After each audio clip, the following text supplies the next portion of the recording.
Buenos días.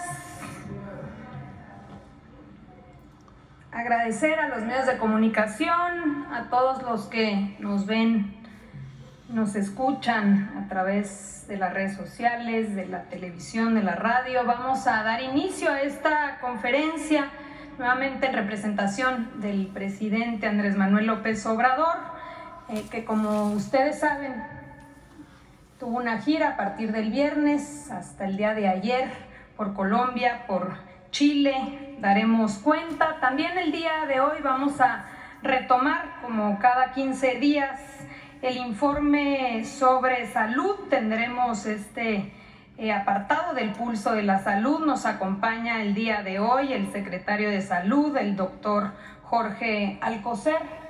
También nos acompaña el maestro Zoé Robledo, director general del IMSS, para que nos puedan dar cuenta de los avances en materia de salud y también en la consolidación de IMSS Bienestar.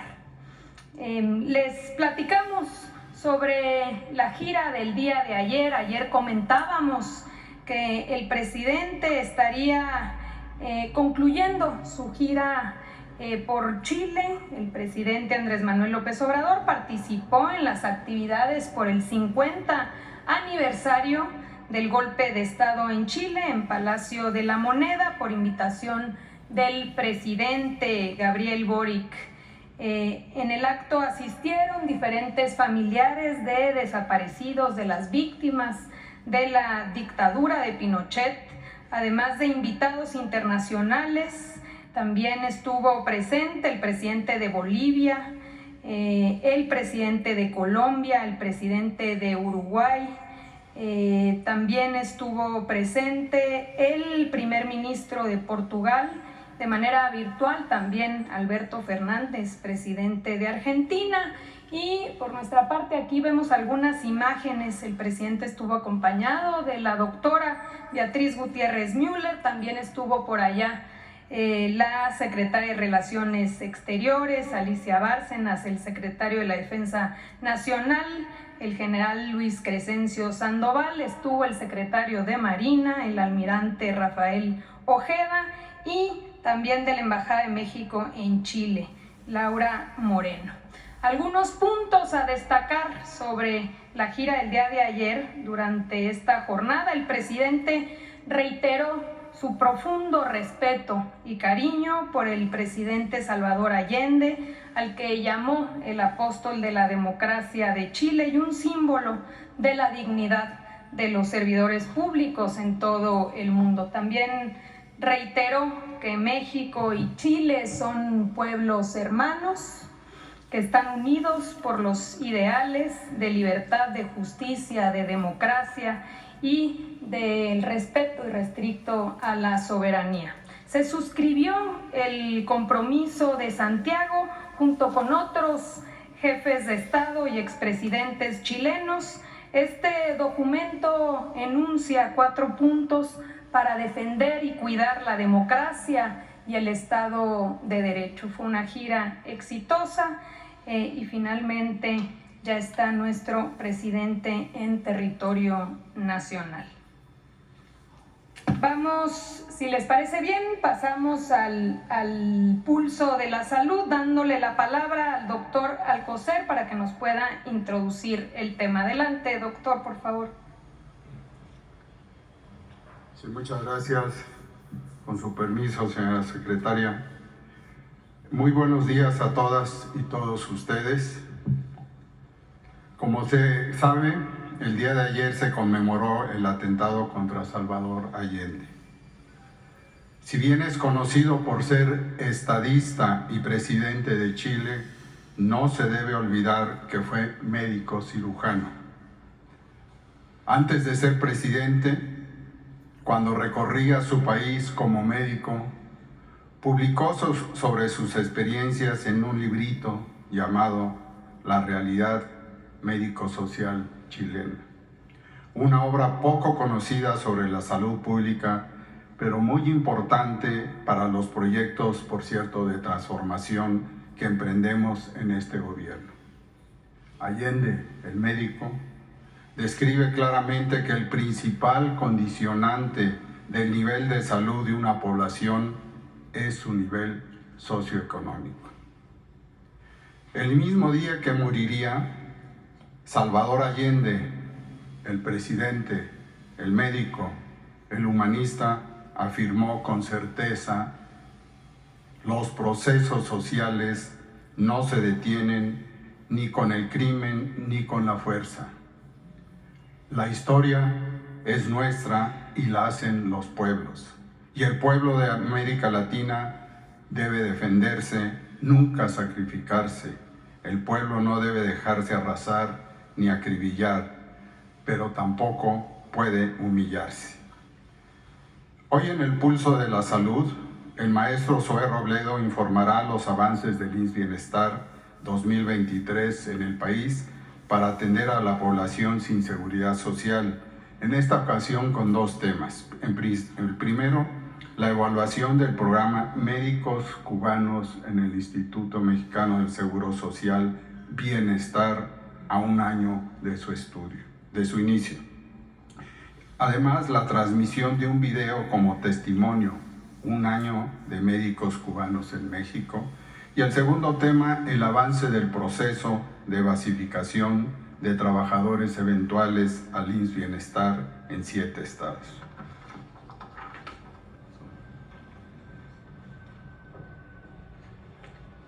Muchas gracias. Con su permiso, señora secretaria, Luisa María Alcalde, secretario Alcocer, muy buenos días a todas y a todos.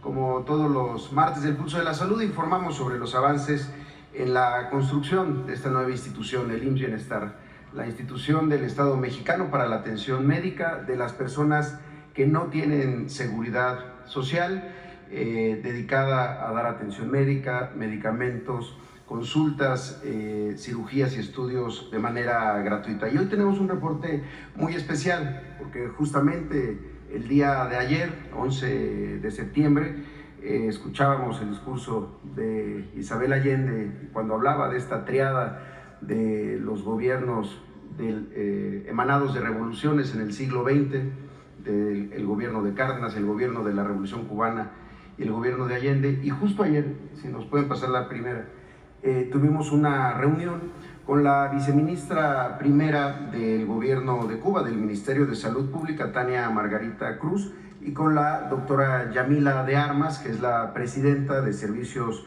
Médicos Cubanos, la agencia del Estado cubano, que desde hace más de 60 años presta este tipo de servicios de colaboración con diferentes naciones.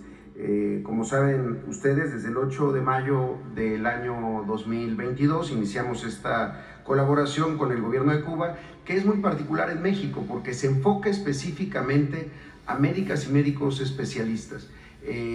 Servicios de Salud de Cuba, en estos 60 años de experiencia, ha colaborado con 165 países en todos los continentes del mundo, desde China, Italia, Qatar, Panamá, Turquía, y ahora desde hace un año en México, pero con médicas y médicos exclusivamente especialistas que van a los lugares más apartados, a donde ha habido durante muchos años baja cobertura o vacancias, porque no ha habido forma de tener médicos especialistas de otra manera y que ahora han estado trabajando. Esta colaboración ha rendido frutos a la fecha, la siguiente. Se han contratado un total de 806 médicas y médicos especialistas. Son 39 las especialidades, desde cirugía, ginecología, pediatría, medicina interna, nefrología, cardiología, neurocirugía. Son realmente especialidades complejas. Están atendiendo en este momento en 16 estados de nuestro país y en hospitales, muchos de ellos que nunca habían tenido la presencia de un médico especialista, en algunos casos incluso desde su inauguración. Trabajan en lugares como la Mesa de Nayar, la Montaña de Guerrero, la Costa Chica de Oaxaca, en Cananea, en Sonora, en zonas rurales también de Tlaxcala o de Colima o de Michoacán, en la Huasteca Alta de Veracruz, en Zacatecas, en Morelos, en Campeche. Y tenemos esta distribución de estos 800 médicas y médicos cubanos. Los 51 que están en Baja California, 51 en Campeche, 12 en Chiapas, 86 en el estado de Colima, 52 en el estado de Guerrero, 71 médicos y médicas especialistas que están trabajando en hospitales de Michoacán, 39 en hospitales de Hidalgo, 109 en hospitales de Nayarit, 68 que están ya en hospitales comunitarios y básicos en el estado de Oaxaca, 31 en Quintana Roo, 60 en Sonora, 15 en Tamaulipas, 105 médicas y médicos en Tlaxcala, 25 en Veracruz, 3 en Yucatán, 28 en Zacatecas.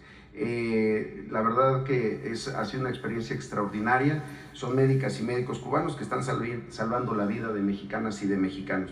En ese sentido, el avance del reporte y la evaluación que se está construyendo sobre su participación en nuestro país, la siguiente, es al momento da estos números: 665.194 consultas de especialidad, 42.600 estudios de ultrasonido, 38.600 sesiones de diálisis acompañadas por nefrólogas cubanos, 23.492 cirugías que sin la presencia de estos médicos no hubieran ocurrido. Eso es lo más importante. Son quirófanos, muchos de ellos que aunque estuvieran habilitados, equipados con insumos y licencias, no contaban con un médico cirujano y un anestesiólogo para llevar a cabo una cirugía.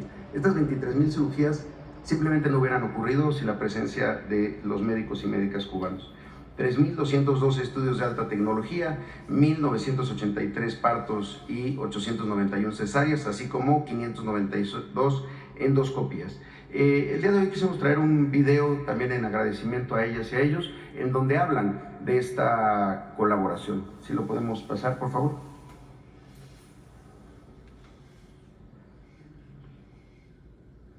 Es la primera vez que Cuba y México hacen una misión conjunta, una colaboración médica como tal. INS Bienestar tiene la misión de llevar salud a toda la población mexicana, en este caso en el estado de Colima. Y como médicos nos hemos formado con el principio de ayudar, sobre todo a personas más necesitadas, con la convicción de solamente dar salud y que la misma sea con la gratitud y sin costo alguno.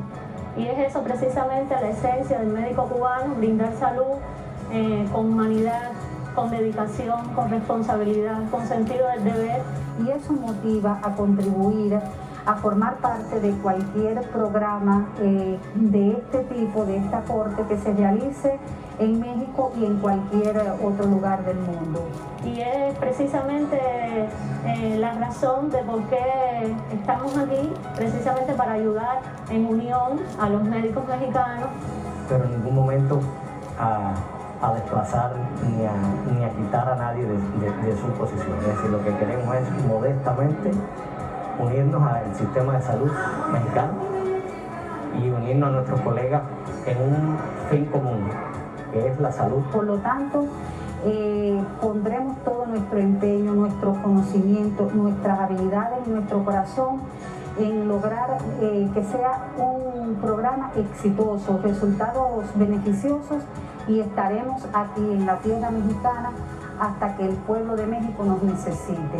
Todos venimos con la misma convicción de tratar de hacer nuestro trabajo lo mejor posible, y creo que cada uno va a dar lo mejor de sí, con entrega, con dedicación, para que el trabajo quede bien y el pueblo mexicano esté satisfecho con nuestra atención. Yo considero que es un privilegio formar parte de este proyecto de la Cuarta Transformación. InBienestar surge y InBienestar se fortalece. InBienestar va a triunfar. Confiamos que todo va a ser lindo para bien. Pero que sí estén convencidos que no les fallaremos, que la tarea a la cual estamos asignados la cumpliremos cabalmente y seremos cordiales y recíprocos como mismo lo han hecho con nosotros.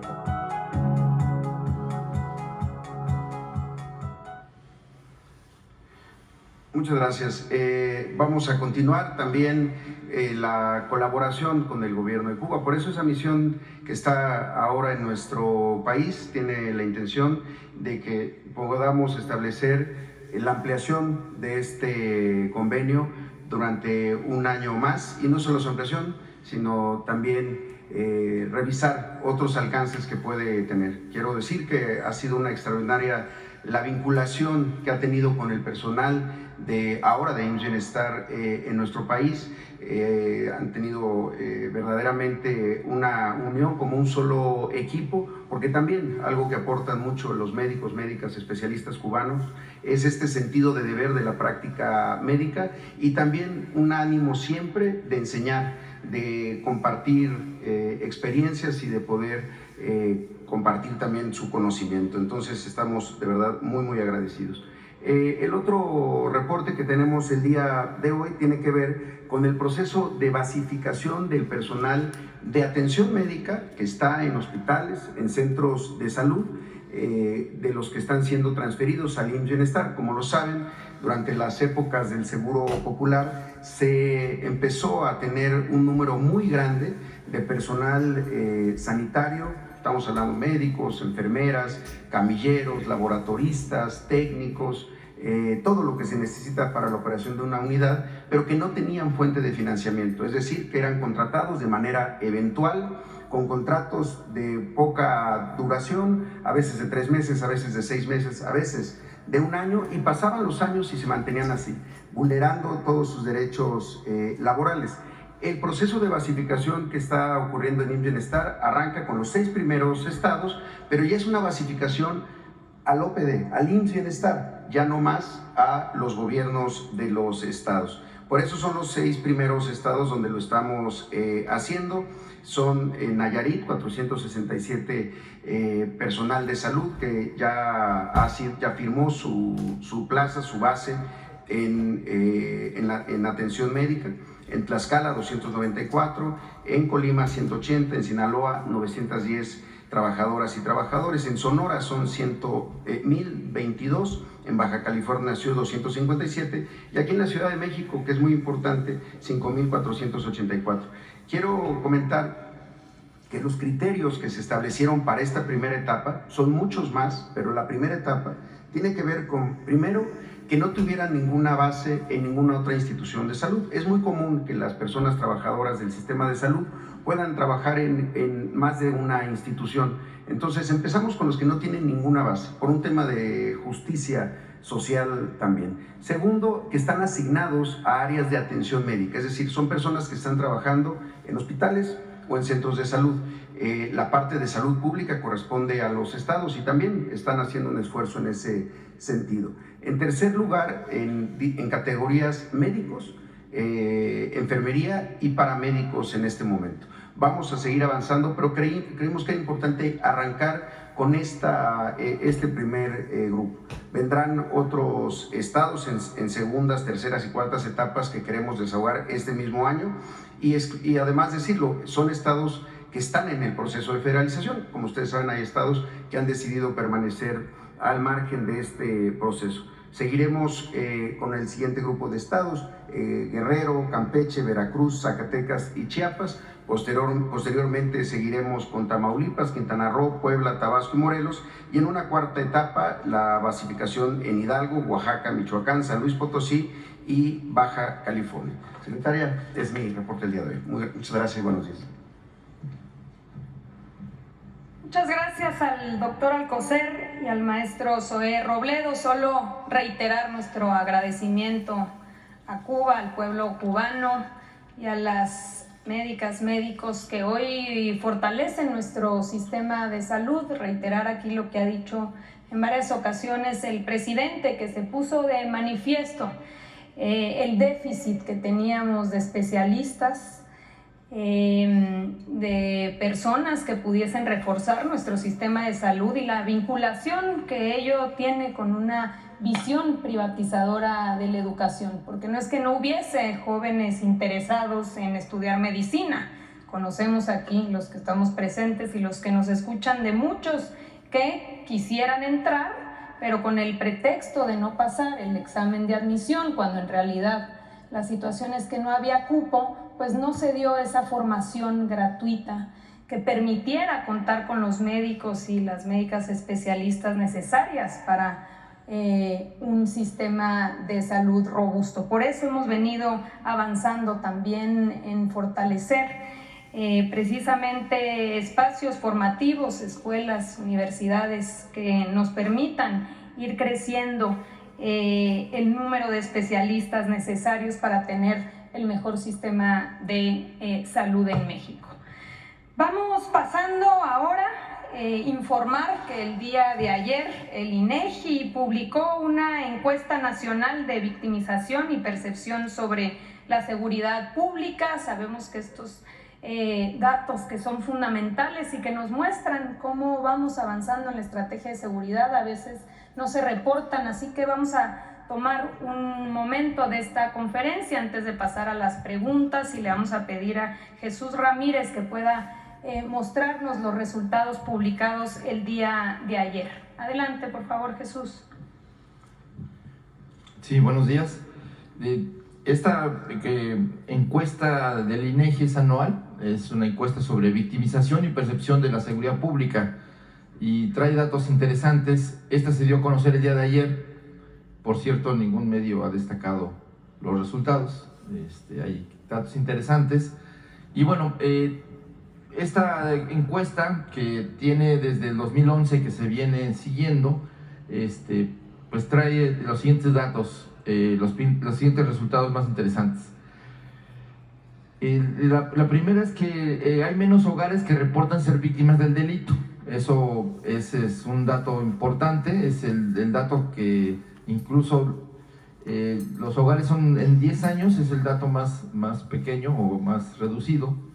En el caso hay importantes disminuciones en delitos como el robo en la calle y transporte público y extorsión. También en esta encuesta resulta que sigue la tendencia a la baja en la percepción de inseguridad, sobre todo en las colonias, en el espacio más cercano a la gente, las colonias, los municipios.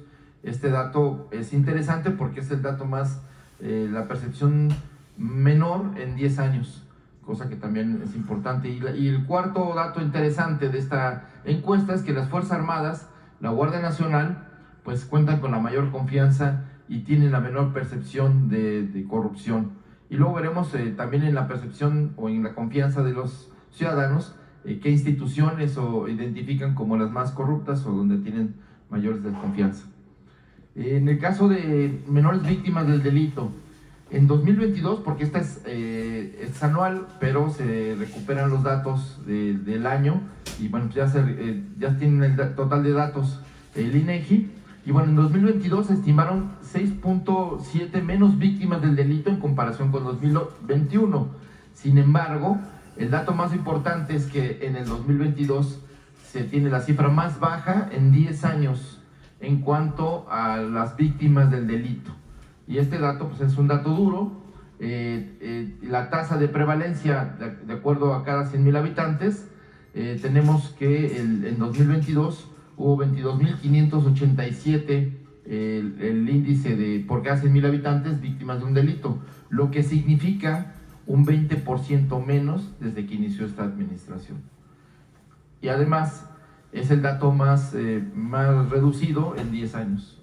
Las dos comparaciones son importantes. La que sigue, por favor.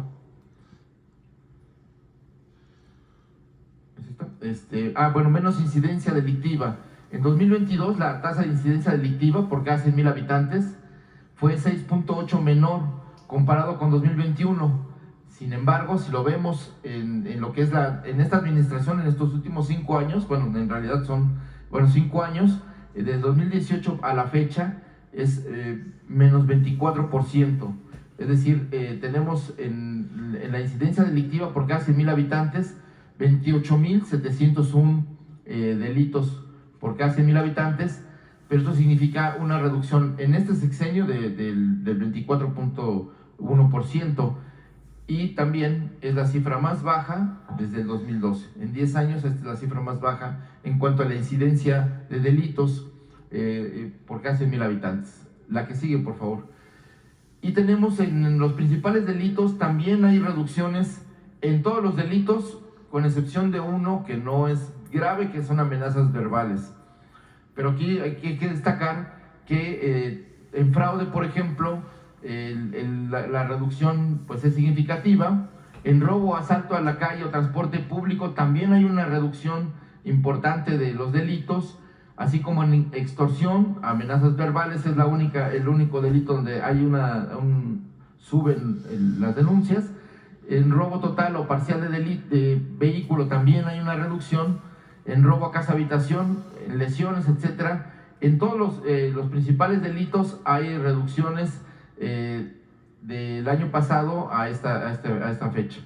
Entonces, y hay que destacar tres cosas. Bueno, una cosa que es fraude, el principal delito de fraude, extorsión y amenazas verbales son delitos no graves. Entonces también eso es importante, que los principales delitos, en la mayoría, no, son delitos no graves y hay una reducción importante. Lo que sigue, por favor.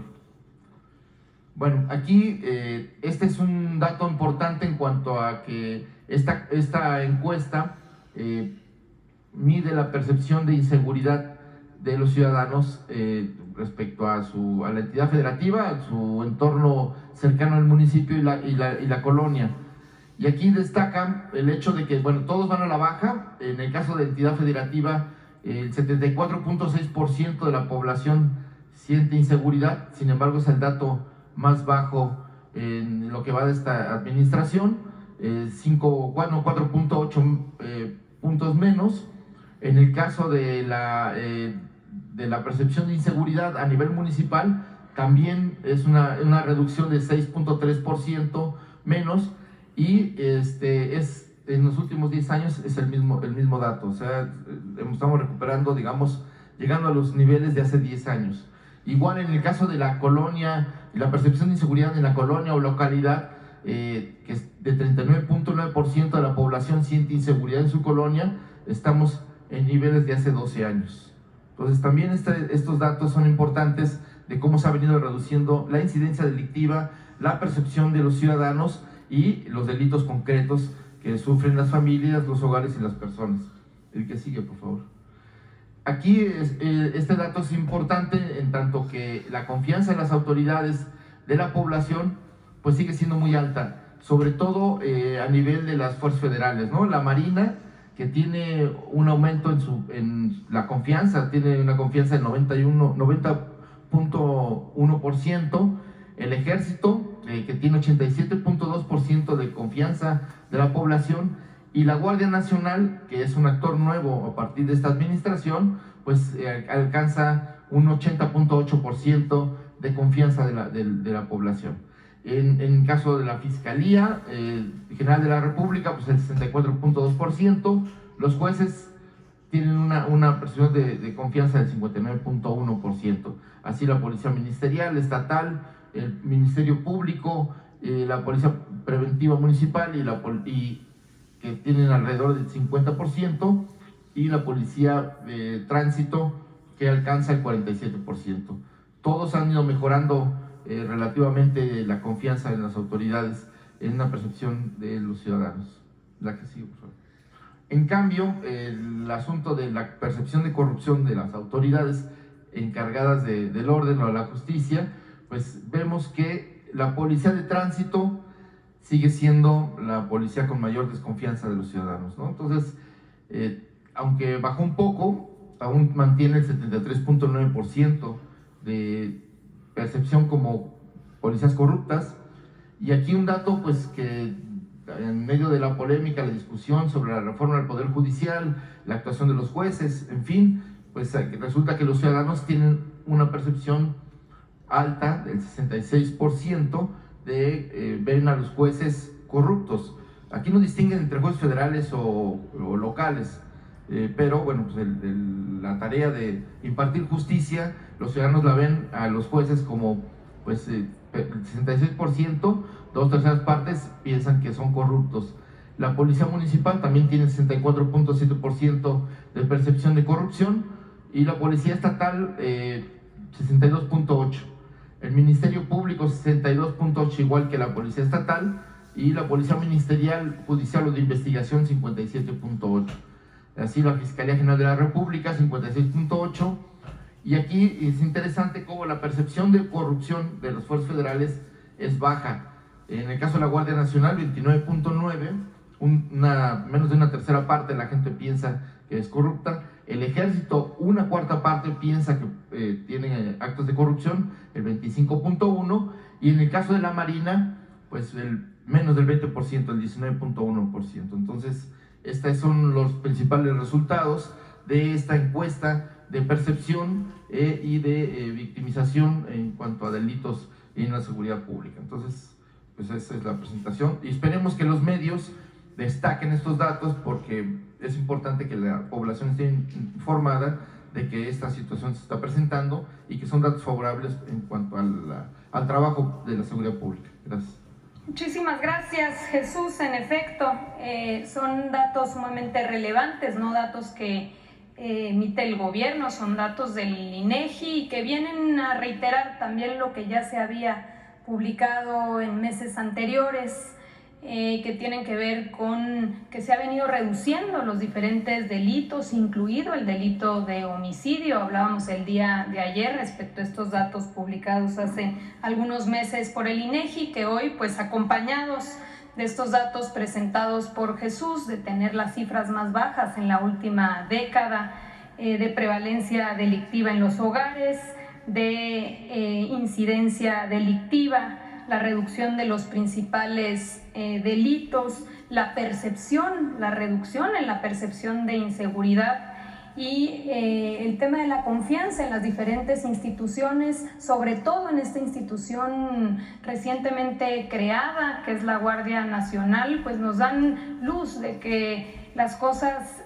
van mejor, de que hemos logrado a través de esta estrategia avanzar en la pacificación del país. Pero quizá de lo más relevante es que pone en evidencia de que la estrategia de atender las causas que generan la violencia es una estrategia correcta, que si la inversión se focaliza en que los jóvenes tengan oportunidades de empleo, que tengan posibilidad de mantenerse en la escuela estudiando, si se focaliza en apoyar a los que menos tienen, entonces se generan posibilidades de futuro y vamos avanzando en la pacificación del país. Así que estamos, por supuesto, muy contentos por estos resultados y ojalá que los medios de comunicación difundan, porque es un derecho de la ciudadanía de saber qué está sucediendo en nuestro país en materia de seguridad. Pues pasemos, si les parece bien, algunas preguntas por parte de los medios de comunicación. Acá tenemos una compañera enfrente, luego acá y luego compañera. Adelante, por favor. Buenos días, secretaria. Buenos días a todos. Yufel Carolina de CódigoLibre.mx. Tengo dos preguntas para usted, secretaria. Diversos analistas económicos amanecieron hoy diciendo que el endeudamiento que se espera para el próximo año podría ser grave. Esto no podría ser una bomba de tiempo para la candidata o candidato, bien sea de Morena o de la oposición, y qué se le espera para ellos, ¿no? Por este endeudamiento que dicen muchos analistas económicos. Segundo, hablando de seguridad, el ataque de drones por parte del crimen organizado está en aumento. Y esto de verdad podría ser muy peligroso y muy alerta. ¿Qué tiene el gobierno federal o cómo se prepara para las elecciones o los candidatos que vayan a un buen puesto? ¿Y cómo se va a parar esto de los ataques de drones por parte del crimen organizado? Gracias. Al contrario, muchísimas gracias por la pregunta. Bueno, sabemos, y el propio secretario de Hacienda, ahora el viernes que presentó el paquete económico, usó una extensa explicación de hacia dónde está orientado. Ayer hablábamos de cuáles son los principales objetivos. Uno tiene que ver con ir concluyendo y el siguiente año todas las obras de infraestructura, el apoyo a los principales ejes que han sido los ejes de la Cuarta Transformación, que tiene que ver con fortalecimiento de salud, de educación, de los programas sociales y lo que tiene que ver con concluir el Tren Maya, el Istmo, las diferentes obras en materia hidráulica que se tienen alrededor del país, infraestructura fundamental para poder tener acceso al agua en todas las regiones de México. Entonces, hacia allá está orientado el presupuesto. Es un presupuesto, un paquete económico que garantiza una transición ordenada, es una propuesta prudente y sobre todo enfocada en consolidar el estado de bienestar. Y si les parece bien, sería interesante, y ya el presidente a partir de mañana que retoma las conferencias, pues probablemente se pueda invitar al secretario de Hacienda para que pueda de manera detallada ir exponiendo todos estos detalles y todas estas cuestiones que integran el paquete económico. Así que lo haríamos de esa manera, no sin antes reiterar y asegurar sobre todo al pueblo de México que es un paquete económico pues que con la misma orientación de poder contar con los recursos necesarios a partir de un ejercicio honrado, eficiente, sin privilegios, pues se puede contar con los recursos necesarios para concluir todas las obras. El compromiso del presidente, y en eso acompañamos todo el equipo de gobierno, es que no nos queden obras inconclusas. Conocemos muy bien lo que sucedió en el pasado, entre que se cortaban listones para inaugurar hospitales vacíos, elefantes blancos, o simplemente se hablaban y se inauguraban proyectos que finalmente no eran concluidos. Aquí la idea es cumplir con todos estos compromisos, cerrar, pero sobre todo dar cuenta de que se puede a través de la inversión pública como detonante de desarrollo, pues ser un polo de atracción de inversión privada. ¿Qué va a pasar en el sureste? Pues que hay una inversión importante en infraestructura hoy pública a través de el dinero de todas y todos los mexicanos, que va a detonar y que ya está detonando un atractivo para que diferentes industrias se acerquen a esa región del país que estaba totalmente excluida, abandonada, olvidada. Entonces hacia allá va el presupuesto. Siempre se ha mantenido en estos ya 5 años de gobierno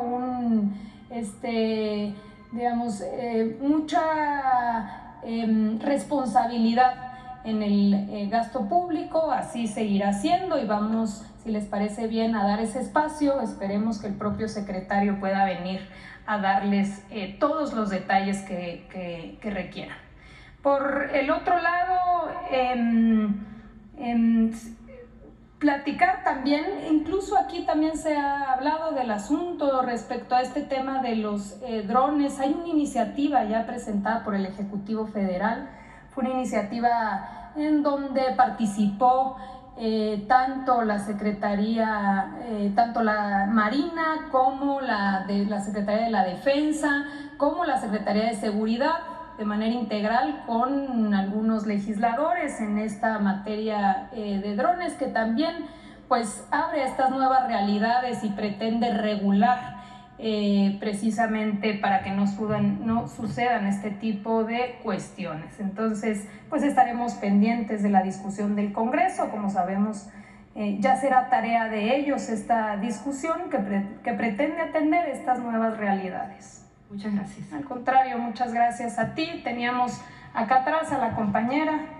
Adelante. Sí, buenos días, secretaria, secretario, director. Preguntarles sobre esto que anticipó ayer el legislador Ignacio Mier, de un recorte de 4,000 millones de pesos al INE.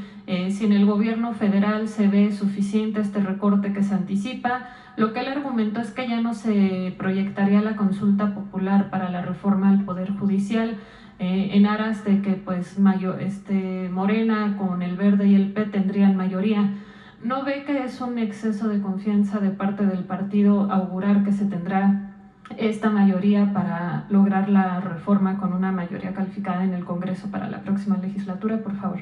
Bueno, tiene que ver ya con la división de poderes. Ayer hablábamos, le toca en específico a la Cámara de Diputados el poder tener esta discusión respecto a un gasto racional de los recursos de todas y todos. Entonces, ¿qué le toca al Ejecutivo? Bueno, pues recoge cuáles son las propuestas que hacen los diferentes órganos, y las propone tal cual al Legislativo.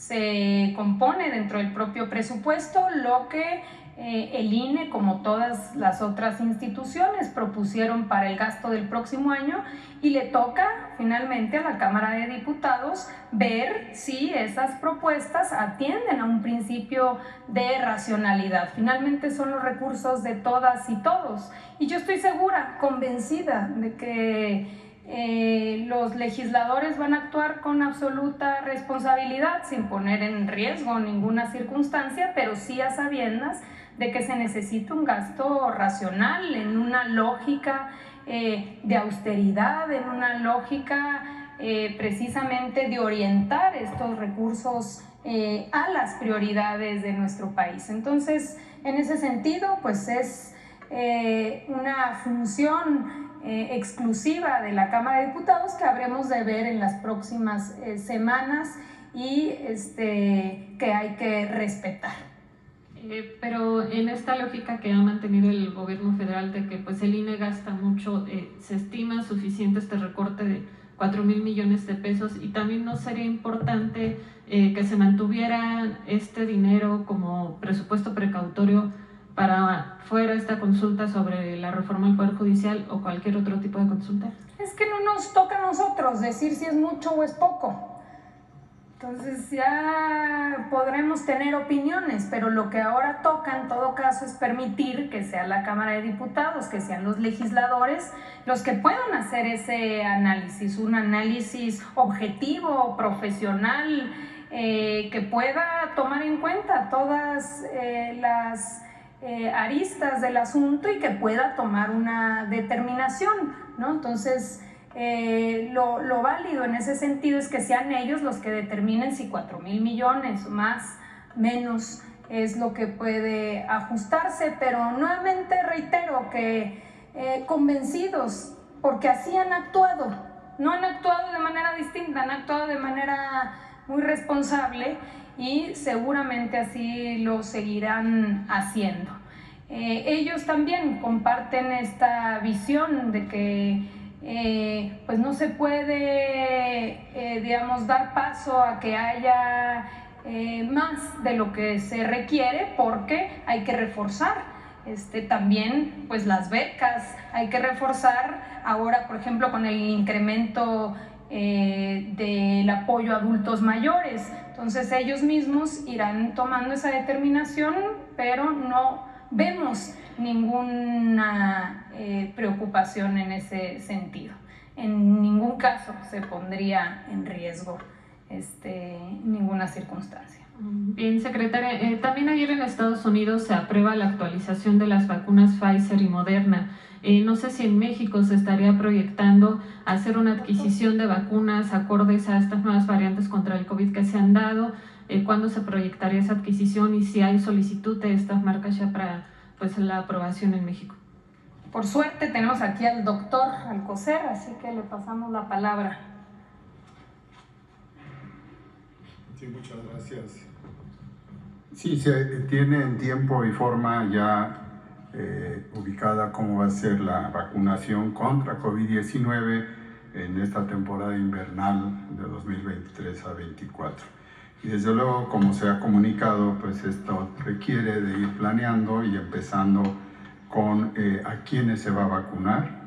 Y de acuerdo a lo que ya explicó hace unas semanas el doctor Hugo López-Gatell, que lo ha hecho también el doctor Ruy López Ridaura, el objetivo de la población es en que el grupo poblacional son 4, son el de 60 y más años, las embarazadas con una población menor de 1 año y desde luego con comorbilidades, esto que está de 59 años para abajo. También históricamente se han incorporado a sugerencia, pienso que también de ustedes, el personal de salud histórico de influenza. Esto se combina y precisamente la vacunación en su arranque va a ser a la par de la vacunación para la influenza.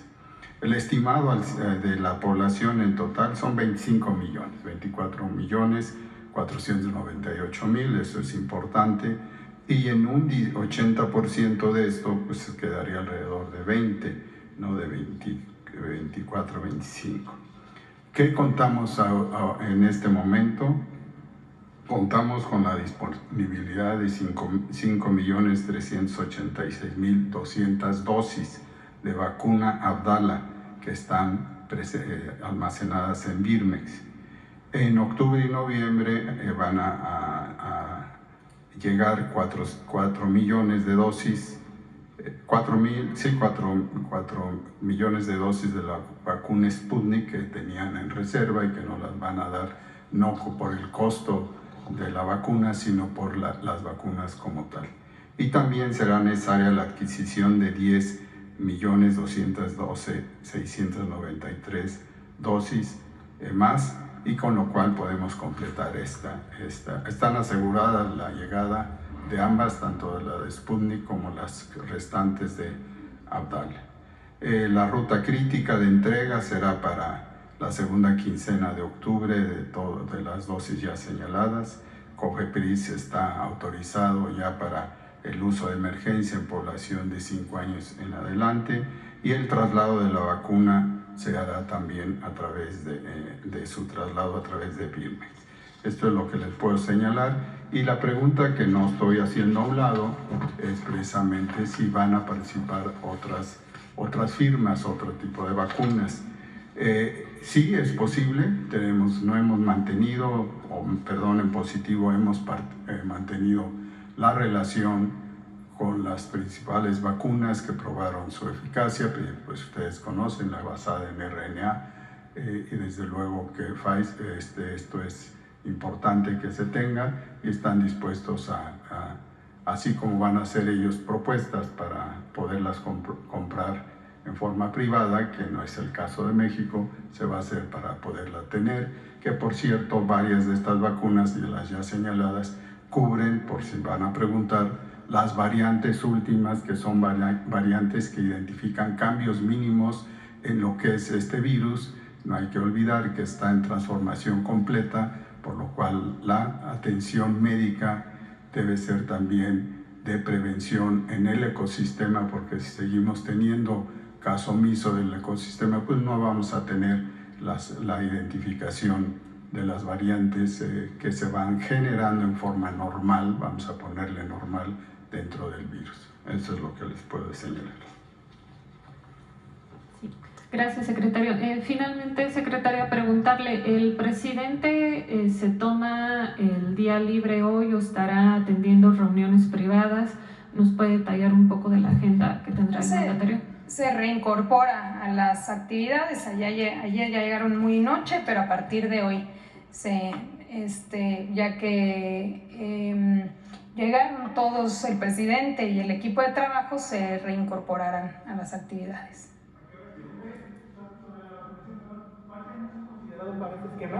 ¿Es que no lo mencionó, doctor? ¿La vacuna Patria, doctor? Sí está, desde luego que sí está considerada por dos razones. Uno, que es muy buena en cuanto a sus estudios clínicos en la fase 3 que ya pasó, y la situación es de que corresponde a la directora de CONACYT anunciar en el momento, están en producción, cuántas dosis, y posiblemente a partir de octubre, noviembre. Pero es una realidad de que sí vamos a contar ya con esta vacuna mexicana, y lo que no puedo es asegurar lo que me pregunta, porque corresponde a la doctora. Está en proceso y tenemos buenas noticias, pero quisiera que ella las diera. Gracias. Adelante. Secretaria de Gobernación, servidor Carlos Pozos, reportero de la Molécula Oficial. Muy buenos días a quienes nos ven y a los que escuchan, y al secretario de Salud y a Zoe Robledo. Muy buenos días. Un dato inicio, señora secretaria. El colega periodista Abel Reynoso, el pasado 9 de agosto, en esta conferencia de prensa, el señor presidente giró instrucción para comenzar y coordinar los trabajos para llevar a cabo el primer Congreso Internacional de Periodistas Independientes. Abel Reynoso tuvo que regresar a Estados Unidos por cuestiones médicas y dejó al frente para la continuación y preparación pues de este Congreso a Marta Alicia Martínez, a Wilmer Domínguez Reymar y a Víctor Manuel Cruz. Le piden de manera atenta un espacio en su agenda para darle seguimiento y poder aterrizar este proyecto que giró instrucciones el señor presidente. ¿Será posible? Claro que sí, con mucho gusto, si nos dejan los datos y está viendo ese asunto aquí Jesús Ramírez, así que si nos proporciona los datos, con mucho gusto él le da seguimiento. Muchas gracias, señora secretaria. Inicio con mi primera pregunta. El calendario cívico de México marca que mañana 13 de septiembre, como la gesta heroica del castillo de Chapultepec, tuvimos la pérdida de la mitad del territorio nacional y la repetida traición del general Antonio López de Santana y la invasión del ejército estadounidense con la batalla de Chapultepec. 13 de septiembre de 1847 han pasado o van a cumplirse 176 años, y la hazaña de Juan Escutia y de 6 jóvenes alumnos del colegio militar conocidos como los Niños Héroes. A ellos se les conmemora el día de mañana 13 de septiembre, quienes dieron su vida por la patria. Por ello, secretaria, le pido una reflexión autocrítica. Encendemos la televisión y lo primero que vemos son notas de violencia, del narco, y ahorita las encuestas que nos acaba de dar a conocer el vocero de victimización muestran cifras a la baja. La pregunta es, secretaria, ¿cómo se encuentra el tejido social del país? ¿Está roto? Pues yo creo que ha habido evidentes avances en ese sentido. Claro que después de más de 30 años de una política que impulsó el individualismo y que fue profundizando ese deterioro, pues caló. Pero como lo ha dicho el presidente, tenemos una reserva de valores morales, espirituales, pero sobre todo el núcleo que ha sido la familia, que ha permitido que salgamos adelante. Entonces llevamos pues ya 5 años en una clara tendencia hacia adelante, a la reconstrucción de ese tejido social. Todavía por supuesto que falta ir hacia adelante, pero vamos avanzando muy bien y en efecto se da cuenta muchas veces en los medios de comunicación y se pone de manifiesto situaciones de violencia y poco se habla de lo que se ha venido avanzando, pero hemos recuperado mucho, sobre todo en materia de derechos. El hecho de que los propios programas hoy sean derechos, el hecho de que cada vez hay una conciencia más crítica, hay una revolución de las conciencias, nos está sacando adelante y tenemos pues esa ventaja que ya quisieran otros pueblos del mundo de tener esa reserva de valores que hoy nos permite salir adelante.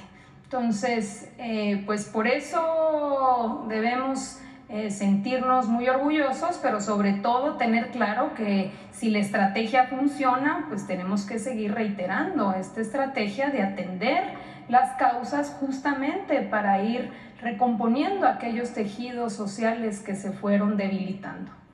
Gracias. Mi segunda pregunta a la secretaria de Gobernación es en el sentido, en un foro regional en Monterrey, la señora Berta Xóchitl Gálvez Ruiz declaró que hay una cultura distinta en el sureste del país y no podemos aplicar un modelo similar al del norte.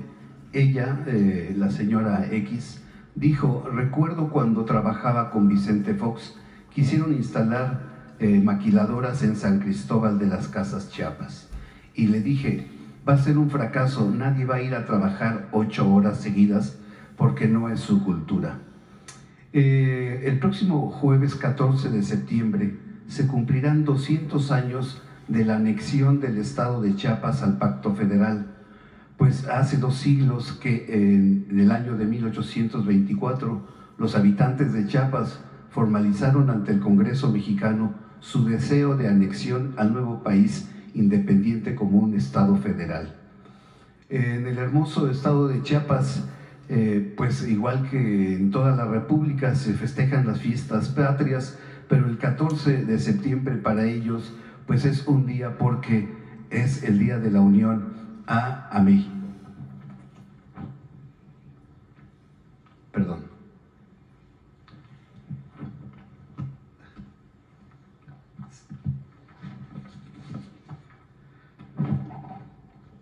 El jefe del Estado de México, el jefe de la Nación, el licenciado Andrés Manuel López Obrador, nos ha explicado que desde tiempos atrás se ha sostenido que Chiapas llegó tarde o de plano no llegó a la independencia, a la reforma y a la revolución. Y eso no tiene sustento. Chiapas ha estado siempre presente en las transformaciones de México. Mi pregunta es, secretaria, ¿la Cuarta Transformación está pagando la deuda de justicia que se tiene con el pueblo de Chiapas, especialmente con los indígenas, con los marginados del campo y de la ciudad, con las obras insignias de esta administración, que es el Tren Maya, el corredor interoceánico y la refinería Olmeca? Pues yo creo que sí, que los propios datos han mostrado el evidente cambio. Hablábamos, por ejemplo, de Coneval y los datos de pobreza, y cómo en estas regiones del país es donde más avance ha habido en la reducción de la pobreza, precisamente porque eran una región, estados olvidados, donde se apostó al norte, ¿no? Después del Tratado de Libre Comercio hubo cierto desarrollo en el norte, también decirlo, con bajos salarios, prestaciones precarias, pero finalmente con mayor infraestructura y desarrollo. Y al sureste del país se le abandonó. No solamente no había desarrollo y crecimiento, si vemos los datos de empleo, pues no había generación de empleo, mucho menos de empleo formal, incluso a veces ya no hablemos de crecimiento, sino había decrecimiento.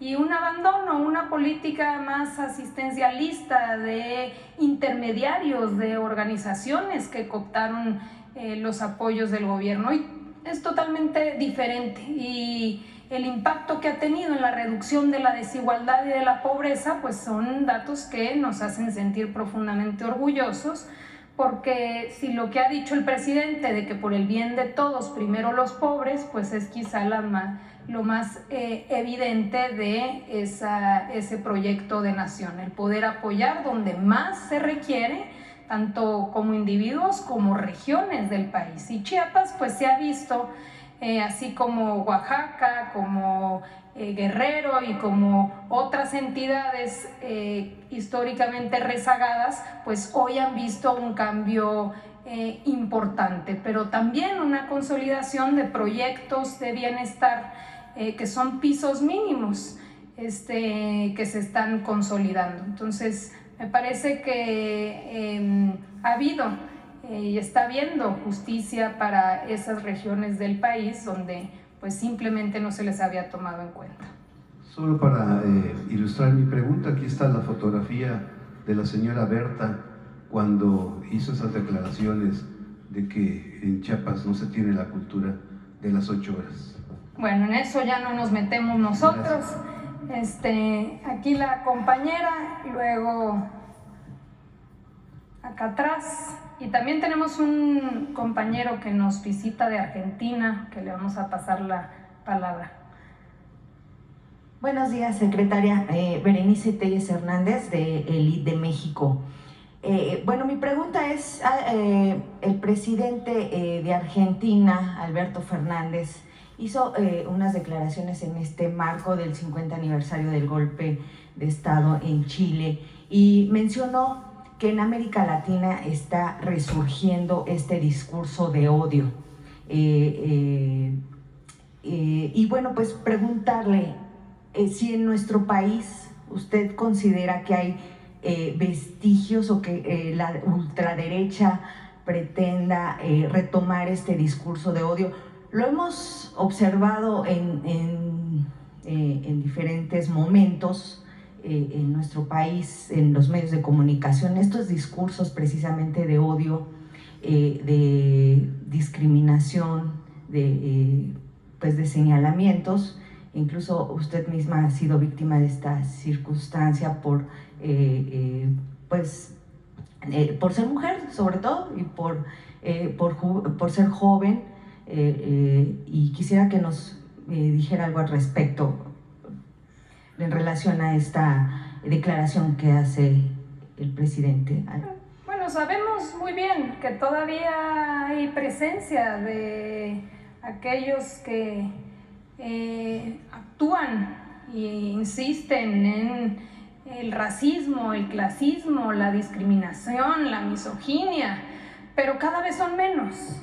Y esa es la buena noticia, que cada vez se pone de manifiesto, es más claro, es más transparente, ayuda incluso a veces a que se discuta, porque existía y se tapaba y no se daba a conocer.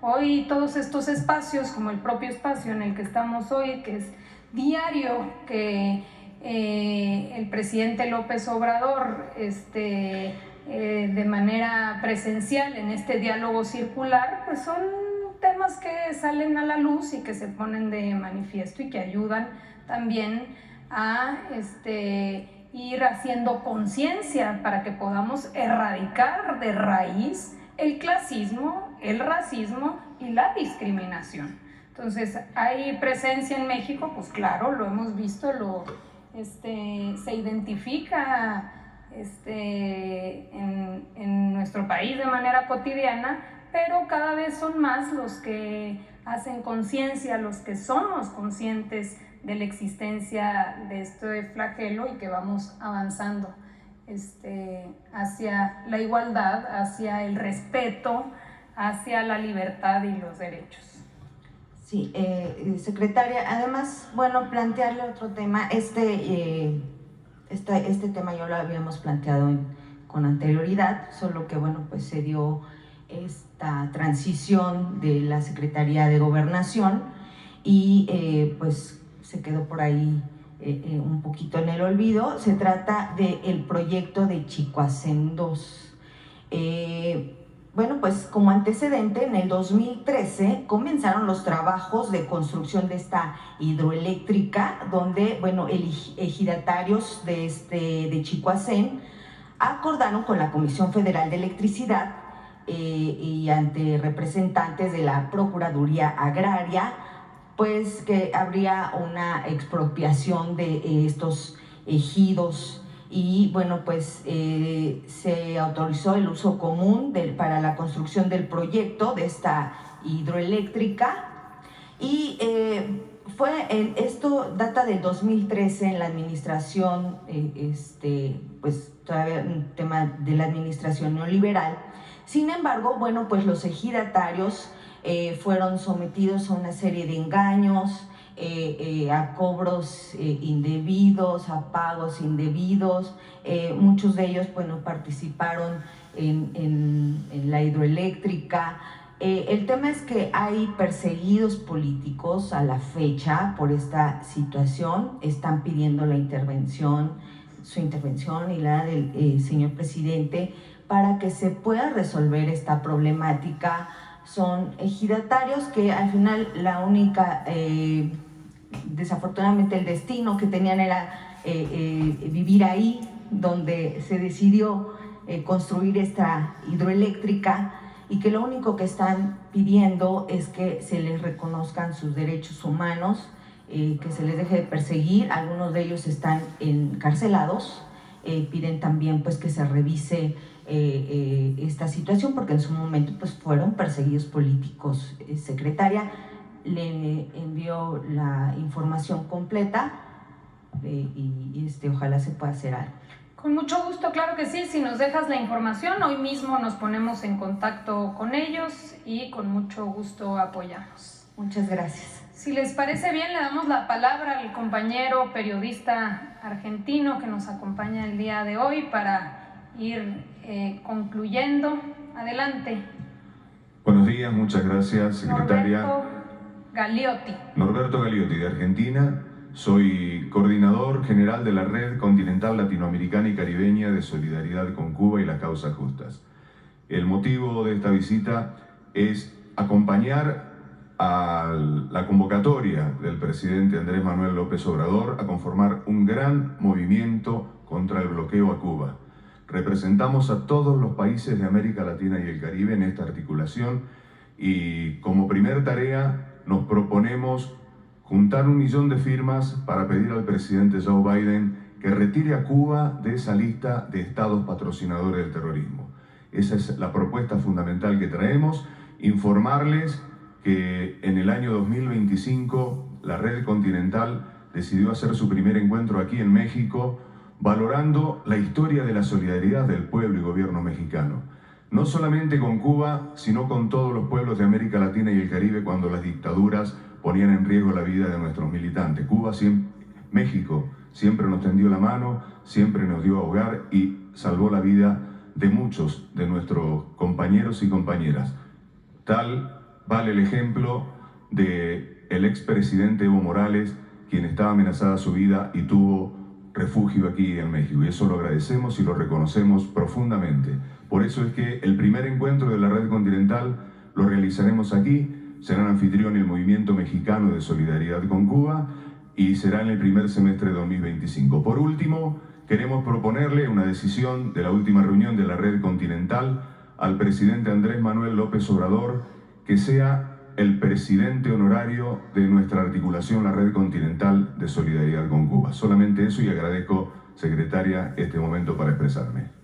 Al contrario, se lo hacemos llegar con mucho gusto y muchas gracias. Si les parece bien, aquí concluimos con la conferencia. El día de mañana estará ya presente el presidente Andrés Manuel López Obrador, agradeciéndoles mucho a todos los medios y a todos los que nos escuchan. Que tengan muy buen día.